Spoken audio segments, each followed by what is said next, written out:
Okay na. Pinakasikat na Don Quijote. So, ito yung hinahanap natin. Yung dito nagmo-moist soap. Hi guys, good morning. Welcome back sa channel. And for today's vlog, nandito tayo sa Otsuki City, sa kanilang train station. So, tingnan nyo naman, napakaganda naman ng community dito. Wow, grabe. Tapos makikita nyo, ang dami pang mga ibong lumilipad dyan. So may mga sightseeing park din dito na pwede nyong punta sa Ruhashi Bridge, Mount Iwadono, Yatate, Cedar Tree, pati Hanasaki, Honjin, Honisho House. Ayan. So pupunta na tayo dito sa kanilang train station.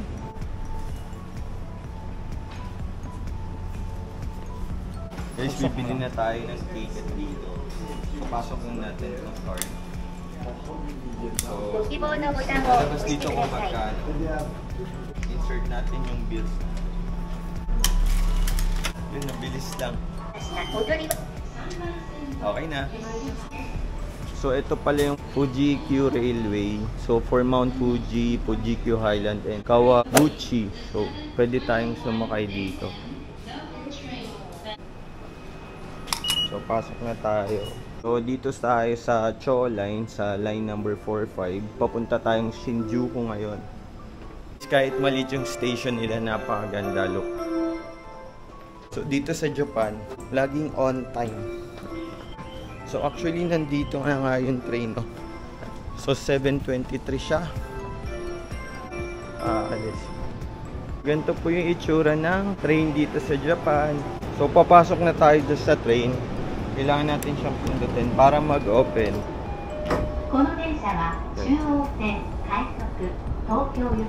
Dito kailangan pala natin isarado yung pintuan ng train. So kanina pumasok tayo, in-open natin siya. So kailangan natin i-close.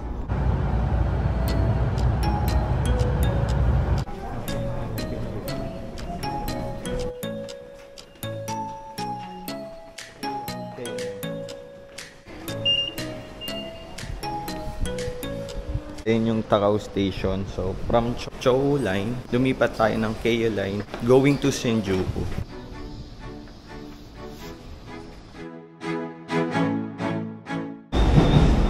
Kakalabas lang natin dito sa Shinjuku Station. So, makikita nyo napakaraming tao. Ayan. Hinanap pa natin kung saan exit tayo lalabas.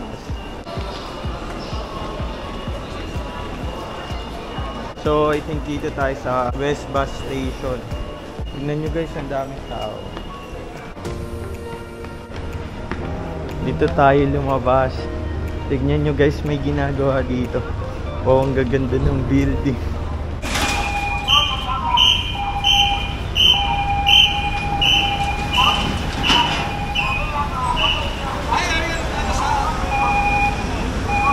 Proactive talaga ng mga tao dito. Kita nyo kanina, nung dadaan yung truck, hinarang agad tayo para mag-stop muna tayo, then padaanin nila yung truck. So ngayon is 9:52 AM pa lang. So most of the stores are closed pa. So maigi at maaga tayong nakapunta dito para we can check the area, tapos mamaya libot-libot pa tayo kung saan tayo pwedeng pumunta. So meron ditong Sky Hop Bus, Japan Endless Discovery. So, may hop on, hop off. And mag-go na. Mainit ngayon dito. Nasa 30 degrees Celsius. Yun, nauuhaw tayo. So, ito may happy price, 100 yen. All drink price down. So, guys, so, halos lahat yan is almost 100 yen lang. So, ayan, may mga juice drinks sila, meron ditong energy drink. Kung gagawin natin, mag-insert lang tayo ng money dito. Ititik natin kung ano yung drink na gusto natin. Yun na siya, ganun lang kabilis. Nakuha na natin yung drink natin. Wow, tignan nyo, ang ganda. May designated smoking area sila dito. So hindi pa kalat-kalat yung mga nag-i-smoke. Dito makikita nyo, ang daming mga LED. So, i-explore natin tong Shinjuku. Tatawid tayo dyan. Lakad-lakad lang tayo. Guys, medyo mainit dito. Nasa 31 degrees Celsius. So, dala kayo ng cup or payong nyo kung Ayaw yung sobra kayong mainitan. Pero everything is ine-enjoy natin kasi nandito tayo sa Japan. So ngayon pupunta tayo dun sa big camera, sa may Apple, and sa may Uniqlo. Mag-check din tayo. Guys, isa to sa mga pinakasikat na Don Quijote dito sa Japan. Ang Don Quijote, Shinjuku. Ang ganda dito, buhay na buhay yung place. Kasi most of the tourists pumupunta sila dito to explore yung Shinjuku. So maraming mga shops dyan, convenience store, mga restaurants, mga drugstores. Marami dito.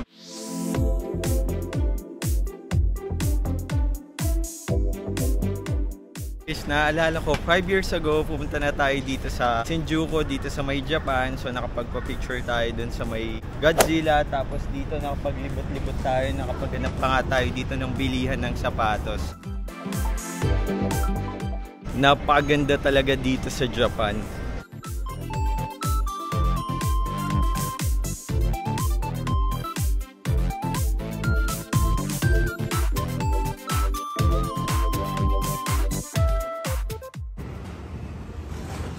This is Isetan Kaikan. Ito yung makikita natin dito sa building na to. So this is Isetan Men's naman. This is designated for all men's sections naman siya. So ito yung mall dito sa Shinjuku.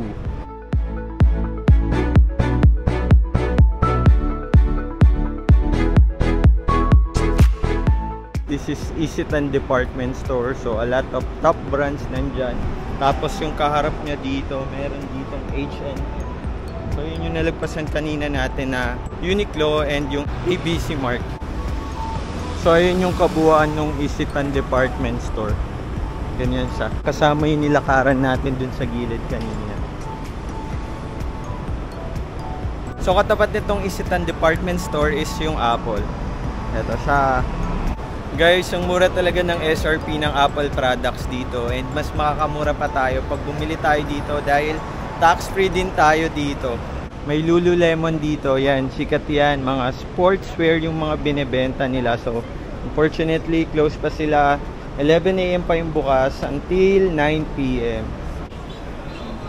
Yan, pasok tayo dito, nandito na yung big camera. So, tax-free store. So pag bumili tayo dito, 10% tax free tayo. So hanap tayo ng DJI Osmo Pocket. So dito yan, maraming mga appliances, mga panggamit sa bahay, mga pang shave, mga pang massage. So ito yung mga makikita natin dito sa loob. So ayan, sa 7th floor may GU dyan. Tapos ayan sa B1, nandito yung mga camera and ano. So hanap tayo nung pwede natin mabili dyan na DJI Pocket. So ngayon nandito tayo sa B3. Ayan, so mostly mga gamit sa bahay. Grabe tong camera na to, sobrang liwanag. Kitang-kita tayo dito sa screen. So dito sa floor na to, dito natin makikita yung mga cameras na tinitinda nila. So yan, may mga GoPros. So ang hinahanap natin, DJI Osmo Pocket. So I hope makahanap tayo dito kasi sa Philippines wala nang stock eh. So madami dito yung mga gimbals. Tapos ito mga drones. Ayan, may DJI. Halos lahat ng brands meron dito guys.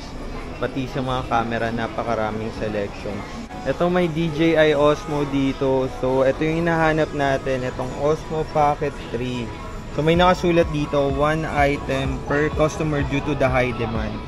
So ito siya, nasa 99,880 yan siya. And then may nakasulat dito guys, out of stock siya ngayon. So marami ata talaga naghahanap or bumibili dito. Ayan siya, creator combo, yung may kasama na siyang mic, kasamang battery, tapos may kasama rin siyang stand. Sayang wala dito dahil marami ata talagang bumibili nitong DJI Osmo Pocket 3. Etong Osmo Pocket 3 creator combo sa Philippines, 37,490 yung SRP niya.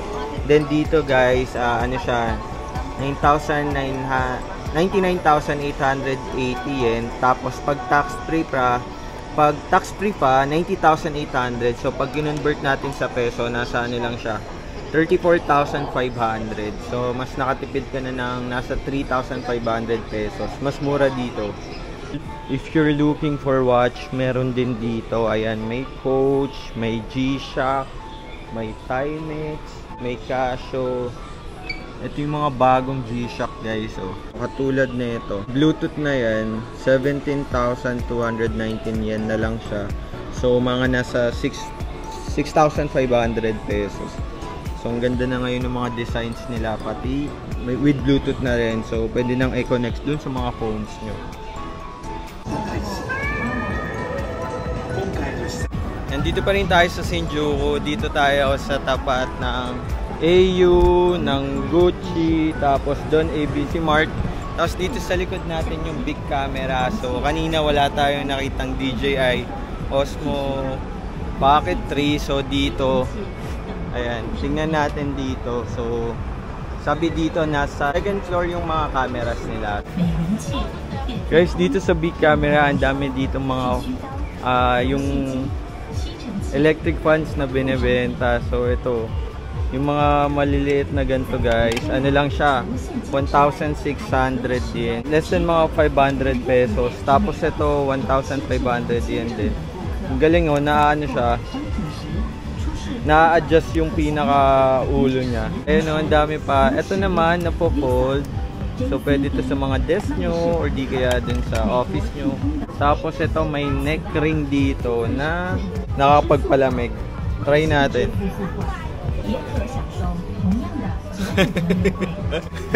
Ang lamig niya sa leg.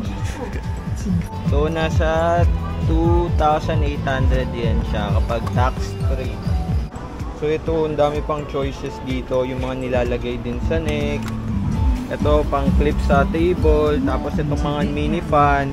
Ito ang ganda nito, parang ano siya, Abby fan naman yung tatak. Tapos ayun, mayroon pa siyang parang handle dito. Tapos na-adjust yung lakas niya. And guys, so ito naman ay 2,282 yen. Ang dami dito, ang daming choices, grabe. Look, ang ganda nito. Nasa 3,000 yen lang siya. Makikita nyo, yung dito nagmo-moist. So, pag hinawakan mo siya, ang lamig. Para yung mapupunta sa yung hangin ay malamig na din. So ngayon lang ako nakakita ng ganito. Nasa 1,000 pesos lang siya. Nice.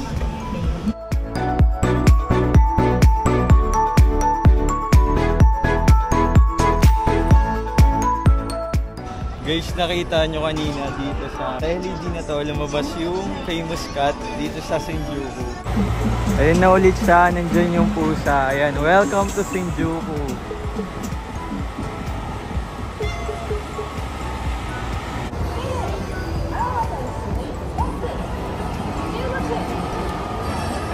Dito sa Shinjuku, nandito sa likod ko yung famous cat doon sa LED na yan. So, nandyan din nila nilalagay yung mga ads nila and reminders dito sa Shinjuku. Kasi kanina nakita ko, ang kinakampay nila is about din sa Metropolitan Police. So, yung pusa is nagiging police.